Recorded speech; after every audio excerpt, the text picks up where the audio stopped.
Tagozani tribe, it took me a minute to come on live because like I had to go get my accessories, like all the beautiful things I got from Egypt.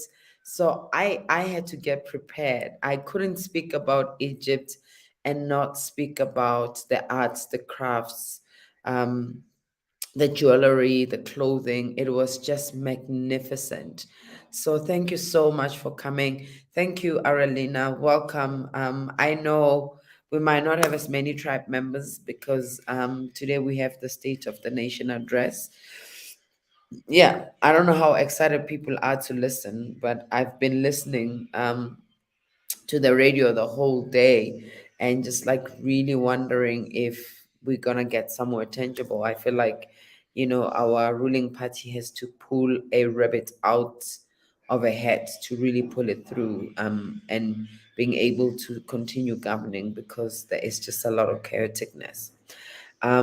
So tonight I am speaking about lessons from my experiences from the land of Kemet. So Tawazani, everyone, greetings, beloved. So pretty please do say where you're from. Ashton, yeah. You are here. You are here. So yeah. Everybody can see me okay. Can you see? Like, look at that. This is the Look at how beautiful this is. Umgoma Ovuswa Ingoma. I hope people can see this. I hope you can catch these t-shirts. They are now on sale. The Skaranga kimonos. I love these. These are like so light to carry. I traveled with all of them when I was in Egypt. And because some places in Egypt you just gotta cover yourself. But even in winter, you can just throw in something warmer inside. But it's such a beautiful jacket. So as you could see, I'm wearing my Africa earrings with the Eye of Horus. I'm actually having an Eye of Horus um, ring, and I've got an ankh, which is it's my favorite ankh. Actually, I love because you can't find this anywhere. And I've got some gemstones from. This is also from. I got this from Egypt, and I've got an ankh bracelet, which is like pieces of ankh all around it. I've got this is a Pandora bracelet that I got as a gift, and then yeah, and then this, if you could see, it's like a beautiful bracelet, you know, Eye of Horus again, the third eye, and this is Ma'at, which was really difficult for me to find anything Ma'at because there's a lot of Isis, but Ma'at, who is the goddess of justice. So where actually some historians and scholars believe that the Ten Commandments were derived from the 44 principles of Ma'at. So yeah, so thank you so much, tribe. I know you could be somewhere else. Some of you could be, especially to the South Africans, you could be watching the president giving a talk. So I wanted to shine the bling, bling, bling, bling that I got. I've got more than this, guys. Like I went overboard. I don't even want to say how much I spent on the shopping because I was like, it was partly like I don't know when I'm gonna come back to Egypt, but it was also my inner child going into a panic because she does that, growing up with nothing, and when you have something, you feel like you need to accumulate all of these things so that you do not really miss out, and if ever money does run out, you are still able to, yeah, you still have stuff. So that was my inner child, and I needed to have a conversation with her. Actually, I was gonna wear an Ankh imprinted t-shirt, but I decided to wear this one, Umgoma Ovuswa Ingoma. Beautiful. So these are my coats. And there's a beautiful coat at the back. So even these kimonos are in partnership with collaboration with Primitive. They are on sale, guys. On Instagram is Garanga underscore royal Garanga royalty, sorry, underscore royalty, where you can DM to make orders. Yeah, I'd rather be here than watch this on watching from Mitra and beautiful t-shirt. Yes, and we've got the glossy timing is perfect timing. So we've got t-shirts. You've been asking me for some merchandise. It's out, it's on sale. Show some love, show some support. And when you get it, post, share, tag me, Kokodino and Janzi, and then tag the Karanga royalty as well. Yeah, so thank you so much for coming in. And today I'm talking about Kemet. Well, Kemet is like one of the Asian names that uh, especially African scholars refer to Egypt, because Egypt, as we know it right now, there's a lot that has been diluted in terms of its Africanness, and how, Kemet, as we know it to be, is actually a country of the Nubians. So Nubian means black, and Nubia, Nubian means black. So first thing first, why have I always wanted to go to Egypt? So Egypt has been part of my bucket list. I've always had an interest to travel to Egypt. There's still a few countries I would like to travel to in Africa, such as going to Tanzania. I haven't been, and spending proper time in Kenya. I've just been there when I was in Ethiopia, in transit to South Africa. So I spent a kind of like a night in Kenya, but I would like to go back. And I'm going to be going to Namibia this year. So for me, traveling has always been about learning, right? It's been about learning and how I can enrich my understanding of my history as an African. So and even when I go to certain countries, I've never had an inclination of traveling to Europe, but I did enjoy going to Germany and going to Paris, because something struck me there about how unified the EU is, and that was really admirable, because we took a train from Germany to France and no passports required. This was in 2019, but I was like, and it's the euro, and I was like, this is amazing. This is what Abu Kwame Nkrumah wanted for the United, States of Africa. This is one of one of our Pan Africanist uh, activists were advocating for the unification of Africans. But however, I feel like we would struggle to get there as Africans, because we are so divided and fragmented, and we know very little about our African history. We just know the history of what happened to us as a country, what happened to us as a tribe, what happened to us as a community. We don't understand the true history of what happened to us as Africans. So going to Egypt for me, because it's actually one of the histories that we get to own and celebrate, even though there's been a lot of dilution. And this I found out when I was in Egypt. There's a lot of dilution, right? Diluted information, and even who the history makers were and who the pharaohs were. As I went through the museum, I realized, like, no man, something is up here. But I'll get into that. So I wanted to go to Egypt because I wanted to actually touch ground onto one of the holy lands for me as an African, and one of the countries that carries so much pride and history in terms of what is possible for a black child. So that was why I wanted to go to Egypt, and also immerse myself in the sacred sites. So lesson number one is that I actually realized that I might need to go back there, because I went there as a tourist, and it's really a different thing when you go there as a tourist and when you go on a spiritual retreat, because everything is so touristy. And that was one of the lessons I learned. Like, we went to really powerful places. We went to the Pyramid of Giza, we went to the temple, we went to the temples, like a variety of temples. We went to so many other things. And the lesson I learned is that um, it would have really helped me to have read a lot about the sacredness of Egypt, rather than trying to actually consume the content while I was there, because it was also overwhelming.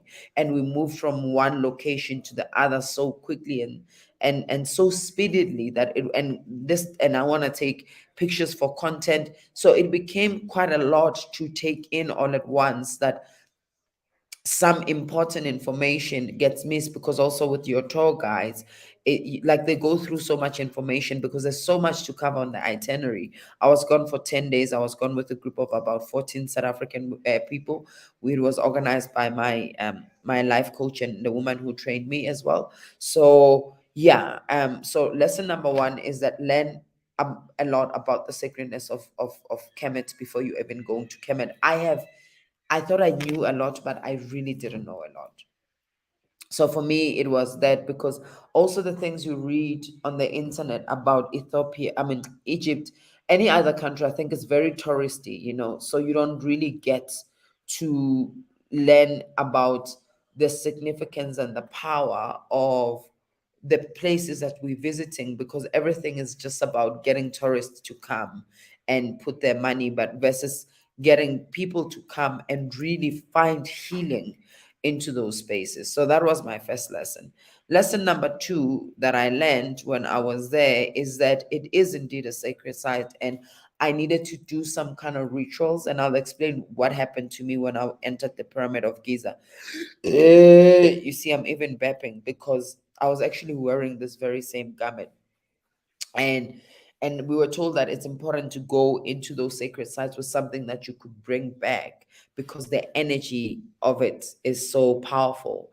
And I remember I was with my friend Nisejo, and he was buying scarves, and they already told us we're going to go to the market. And I was like, no, Nisejo, they're probably expensive here because it's very touristy there. And he said, no, it's not about that, but it's actually buying it by the pyramids, because then the scarf soaks in all the energy of what is, so it carries the field of the place, which was really, I was like, wow. So I also bought a couple of scarves while we were there. So I hope you are following me. So lesson number two is that when you are entering temples, pyramids, and sacred sites, you need to be able.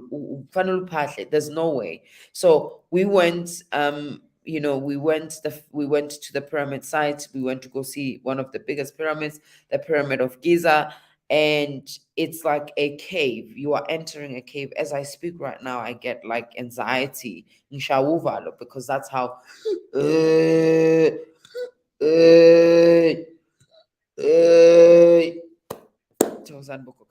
so I'm not gonna go into what it's like, but it's like a cave. But the minute you enter, you could feel like your body exists in its multiple dimensions. I could feel my soul up to my chest. I could feel my body not being able to take in the next step. I could feel my emotions really rising up. I could feel things, right? And I couldn't. It was the fear. Then how it felt like fear. And then what happened to my headspace was leave, like just go, like I wanted to turn back, because there was a lot of us, people in the front, people at the back, and they were telling you, like, if you can't, if you're claustrophobic, move. But when I was there, then of course, my voice of truth, right? My intuition said to me, kulega. So ukulega is basically, a way of entering a sacred site by announcing yourself to the guardians of that space. And I started to do that. And I can tell you how amazing going up inside the pyramid, which is a very small space, was. Yes, at some point they asked me to stop singing when I got to the top, because it's still very touristy. But mengikhulekela abanikazi bendawo ngithi ngiyakhuleka emakhosini akube kuhle kube mhlophe. Ngikhulekela inkosi zale ndawo. Something moved inside me. Something shifted. So what I'm saying is that do not enter as if you are entering your home. Do not go in as if this is a place that you own. You need to be able to respect that there are beings that guard those spaces, because those grounds are holy. And when you are entering holy grounds, you have to have a ritual. Otherwise, your body won't be able to take in what is coming at it. Am I making sense? So ritual is the call it's a call of the soul to the body, so the need of the soul can be met. So for me, that's what happened. I needed to do that in Apatha. That's what happened. Yes, I mean, Yolanda, as I'm speaking to you, I'm getting goosebumps about that whole experience. But I felt an overwhelming sense of some sort of presence. Beloveds, when I went there, and then I went and I started to pray so long. I prayed and I prayed and I anchored myself in the space and I prayed. And eventually the guy was like, no, you can't do that. But we prayed, right? We prayed, we pashat, we did all of those things. It was just on another level. Number three, lesson number three. Besides ukuphahla nokukhuleka, kunga. There's something in Zulu called ukukunga amadlozi. So ukunga, it's basically carrying an offering, so you could actually indicate that you are coming into the space with good intention. You are coming not to actually take from it, but it's a give and receive, because then what you're doing is that it's creating harmony. Because remember, we're going to sacred sites and holy lands because we want to immerse ourselves in the energy field so that we can then soak in onto those vibrations. But don't take before giving. So what I had was I had multiple of coins combined as a Egypt and the ones from South Africa. So every sacred site that I entered, Bengikunga, if I wasn't able to put a coin, the people who were the guards of those sacred places, I would leave something, not a bribery, guys. Leave something as a form of gratitude to saying thank you, I have received, and this is what I say. And we also call it ukanyisa. That's why when you go see Isangoma, they'll ask you to put something for a consultation, ukanyisa, so that you can then be granted access into an archive, into a library of information around your life. So similarly, when you go there, you need to be able to do those things, right? So I hope you guys are following the lessons here, right? So I did that as well when because we moved from uh um oh, now I've lost my no, Gonja was the capital, Cairo, and we had to go into another region. We needed to go to, oh, I forgot my phone because I don't know, Aswan, right? So, and in Aswan, we were going on a Nile cruise, so we had to go into a boat cruise, and I've never been on a boat cruise. The Nile, guys, is a sea, it's not a river. That's why it's the biggest river. It is mm, humongous. It is humongous. I never got sick once in Egypt. I never, from the food, from being, oh, because we were in the bodies of water for like 4 days of the travel. We were in the train, never had diarrhea, nothing. And that's what is important. Actually, first beginning lesson, before you leave your country, of your home country, Pasha, ask the ancestors to go with you. Immediately when you land, give gratitude and thank yous that you are there, and you've arrived, and say thank you. So this is a ritual I do when I'm traveling all the time. And I also travel with certain things, like I call them my my doctor's kit as ukoko, that I know ukuthi I don't get there and sing Vukela Mahlozi in the Nile River with people who will not understand and be able to help me. So I can actually inform my ancestors so they are journeying with me. That also gives you protection against things that could possibly happen. So, and that was really great because it leads me to lesson number 5. I was, guys, I don't know if I was saying I was worshipped, admired. I have never, ever in my history of travel, even in Africa, received so much attention as a woman, right?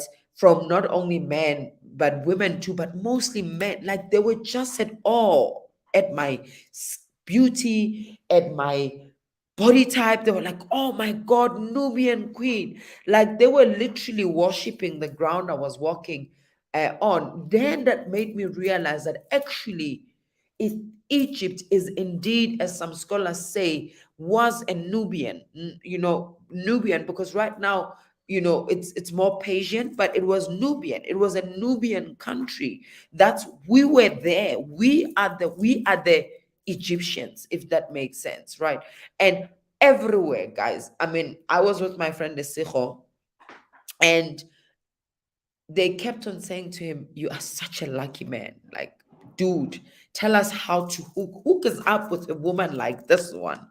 Because like Bebasha would turn around, and there would be times, I mean, I wasn't wearing like what I would sometimes wear. There would be long dresses that I would wear, the long kaftans and all of that. But it was still the admiration, because for me, it was an indication from the ancestors that black is queen.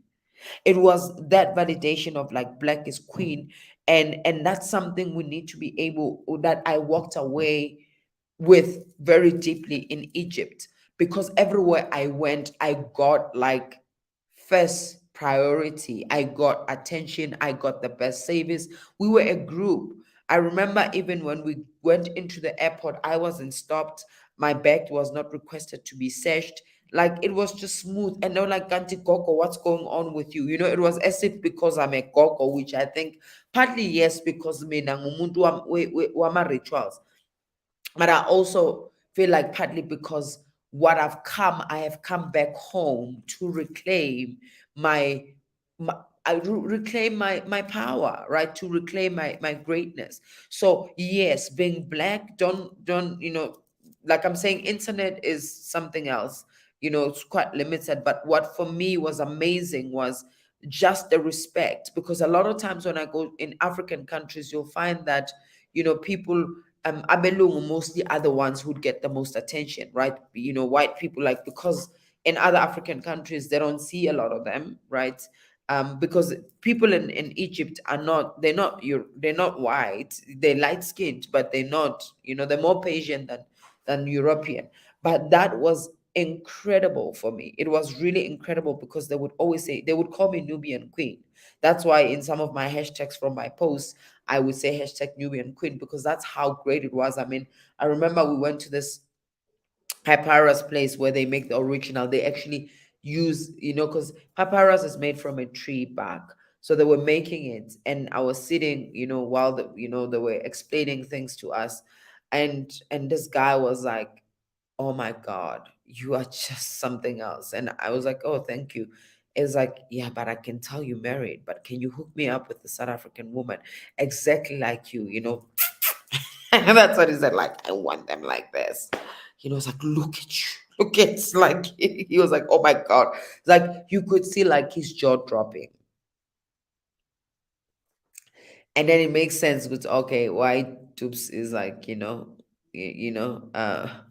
so yeah, it was that. And for me, that was amazing, because I thought, oh my God, because we were just two black people, there's like gonna be quite difficult. It was also great when you go to places like this. It's always really useful to go with somebody, because for me, isilungu siyankhathaza, guys. Speaking English 24 hours exhausts me. So having Olusejo, we could speak in the language, and we were able to also process, right, and reflect and introspect in terms of what we were seeing and experiencing. So the other lesson I learned, which was very painful for me before I opened to the questions, is actually the violation of the African feminine energy, and yazi ukuhlukumeza nokudlengula. I want to say it ngale language ngoba angisho kunezinto la singavumelanga ukuthi sisisho. Ukuhlukumeza nokudlengula, khubitwa habasadi bama Africa. So the violation of the black woman goes dates back as Isis, because we went to all the temples. And yes, because it was the Egyptians, and then it was the Greeks, and then the Romans, before it became an Islamic country. So that's the story that we were being told. And but when we got to the temple of Isis, which was really powerful, it was built in the middle of the Nile, which proves the point that the guardians of the sacred waters, the primordial waters, are guarded by the feminine frequency. When we say feminine frequency in Ubungoma, when we speak about the guardian of the sacred waters, we speak about Inzunza. Inzunza is very feminine. It's not a masculine. The masculine that you would see associated with the Nzunza is because they are there to protect the one who's protecting that sacred space. So it was right in the middle of the Nile. And that was the most cleanest part of the Nile, because remember the other parts where we were traveling and getting into was full of pollution, because there are so many ships that are cruising the Niles. I didn't even take anything from the water. So because for me it was like, no man. But I know, like, including these bracelets, right? These because these are precious gemstones, um from Egypt. I blessed them in that water, and some of the stuff I bought, I literally ngaphahle emanzini, because the water I could feel, but I didn't want to, take the water. I just blessed what I had to bring back. And remember, before I did that, ngikhansile ngifake imali emhlophe ngaqala, right? Uh, oh wow, Peter, from Tanzania. That's on my bucket list, by the way. Probably I am hoping to go in winter to Zanzibar, and I want to go, so yeah.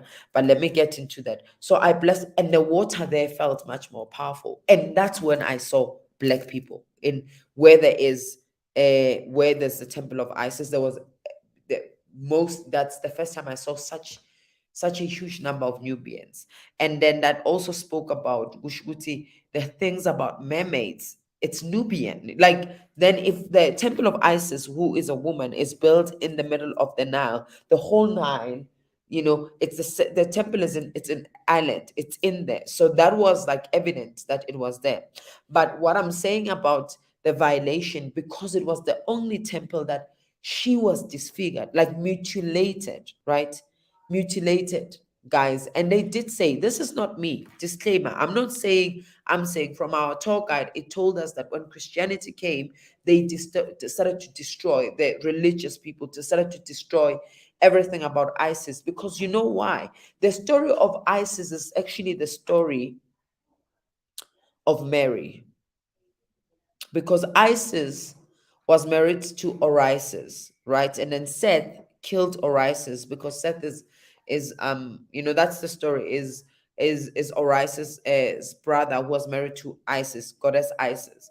So then Isis was able to open up her wings, right? So she was able to open up her wings. That's why she's called the goddess of love, goddess of fertility. So she was able to open, and then wahlanganisa amathambo. So she was able to actually hlanganisa amathambo ka Orisis, the bones, and through that infuse Orisis energy into a womb, and that's how Horus was born. Doesn't that story sound familiar? Just a little bit edited. And so when you speak about, Christmas, and how Christmas is actually about the birth of the sun, because that's, around that time, that's when we have actually the longest sun in Africa, then you actually realize that it's kind of like our concept. It's just that it got edited and it looks like it's not ours, because that's, it's a coming together of the Rama energy forces. Then together the sun was born, which is Horus, right? And Horus is about enlightenment, because the eye of Horus is when you are in alignment and you are able to see beyond the physical. So that story for me sounded very similar, like to the story of the birth of Christ. Then I understood ukuthi kahle kahle Horus is the Christ.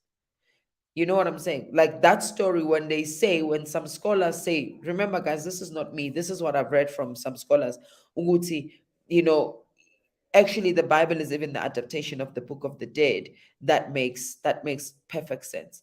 But this is what I've also learned. The fall of Egypt came when the people in leadership, which we see a lot in countries, started to believe that they were gods, like they were God, and they wanted to do things their own way without having to honor the rituals and the traditions that are supposed to be honored in like the rite of passages. They started stopping to, because then the pharaohs started to feel like they were God themselves, but they were not God. They were people who were sent by God, because ritual was a very important element and aspect of the Egyptians. But when they stopped, and when they started to infuse, through their trading and their interactions with other nations, they started to forget who they were. And that's what it feels like it's our story as Black people. We forgot who we are. Then we started taking everything from everyone, and then discarding everything from us. Like everything about us was evil, but everything from some other places, including our cuisine, including how we pray, including our traditions. Now everything was demonic, but everything else that came with somebody else would be good. And I feel like that was partly the downfall of Egypt. And even when they said that they started to become, they had too much of Ubuntu, basically. They were, they didn't have boundaries. So Dr. Martin Luther King says, power without love is abusive and reckless, and love without power is sentimental and anemic. And I feel, Guti, when we get too much into the power, we have no boundaries where we can say to people, you are not allowed to enter this temple. You see it with how we've allowed Ubungoma to be just an expose for everyone to have a peekaboo at the rituals we do in the name of making TV. We've seen how that is happening now, that we are losing the sacredness again of the initiations of becoming spiritual healers, meaning people who are able to access stored information, access the library of our ancestors. Now we are exposing those rituals. Yes, Nzunza is the mummy water.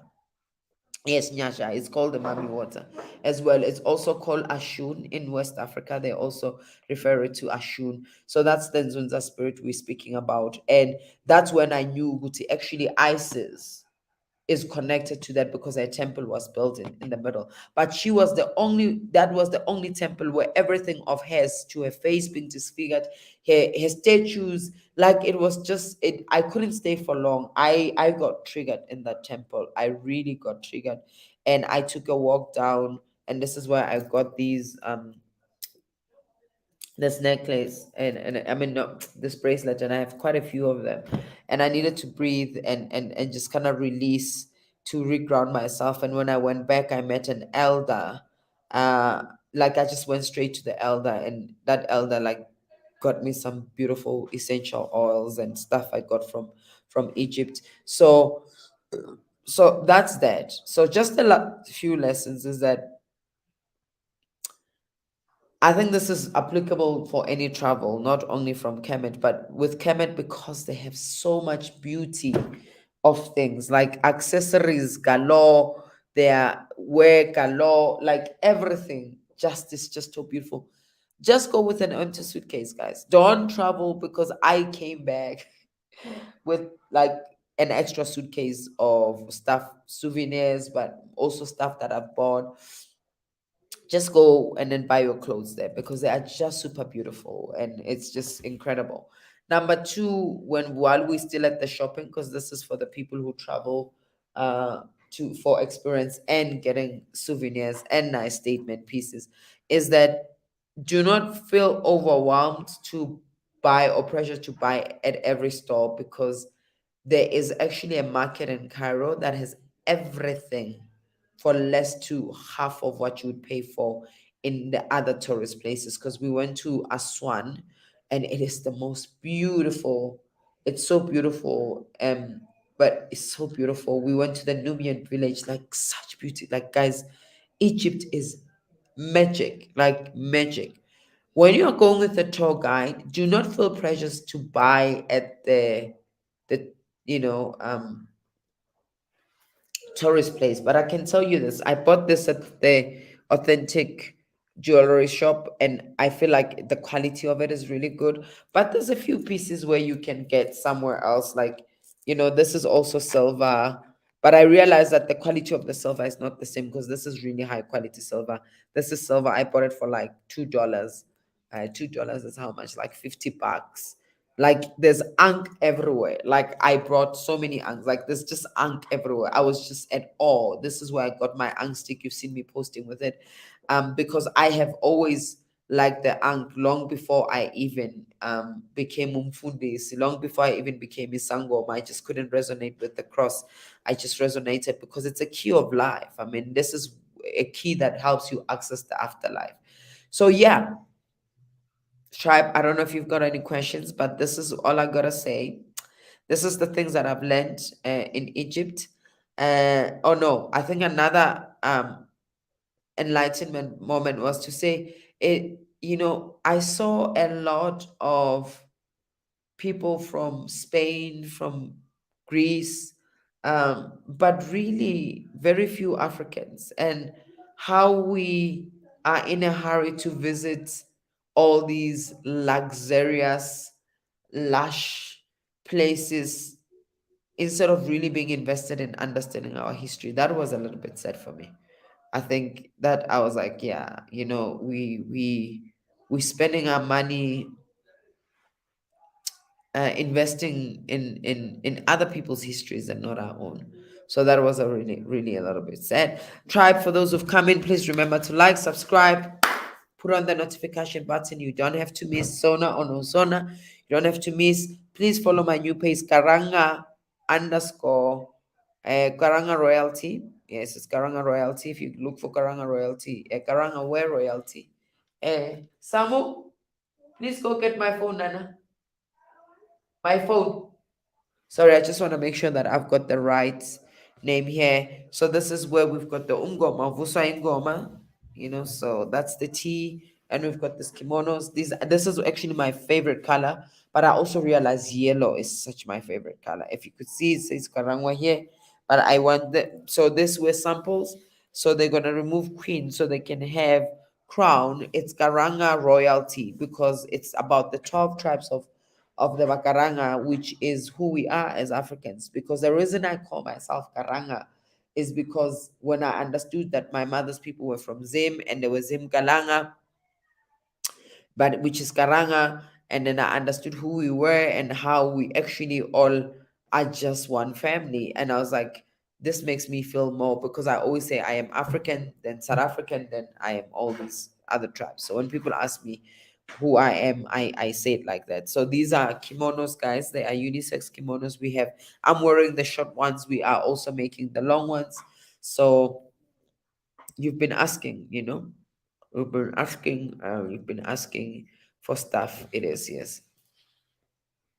Yes, the ankh is associated with the womb, because it's the coming together also. Remember, because when a baby gets formed, it's the coming together of the two energy frequencies. Was the 10 days enough, or would you suggest going long? I think 14 days. 14 days would be good enough. And Mina and Mina normally after 10 days, oh my god, I didn't even see my ironing.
Yo, tribe, we had a bad network connection. I think we got cut off. Yes, Sepiso, you are late because we started the streams at 8 now because I need to go to bed. Tribe, I was saying to you that the streams are starting at 8. Please tune in next week. We are going to be discussing why do things fall apart when you have to go through initiation. Why do things fall apart when you have to go through initiation? Somebody suggested that topic, and I thought, wow, it's actually a brilliant topic, right? Why do it feels like things are happening to you when you have a calling, not necessarily just when you just have to go to initiation, but people are like, I okay, the Instagram page, guys, you can visit. It's Karanga Royalty Wear. Yes, and then the name of it is Karanga underscore royalty. So please,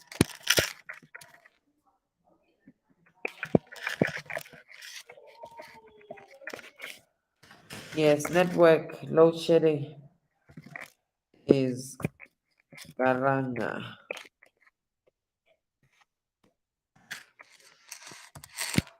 underscore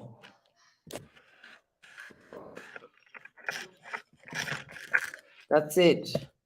Uh, how you can get hold of me is you're not gonna get hold of me, but how you can book an appointment with me is 2774 uh 210 2089.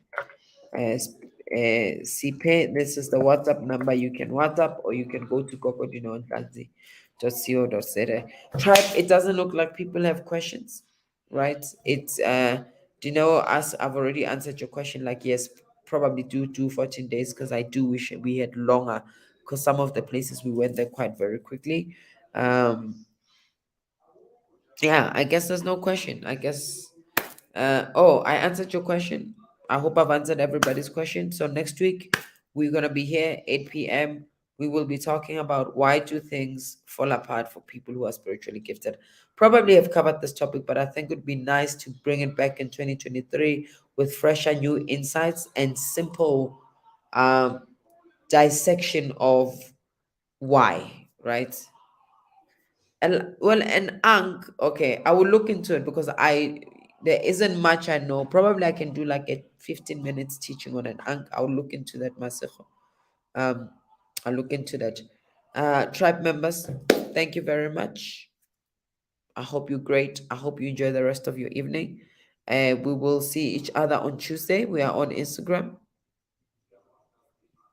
Yes, we are on Instagram on Tuesday. And we're doing dreams or Q&A. And here is strictly topic bound, so we don't go off topic when we are here. Thank you so much, tribe members. Good night.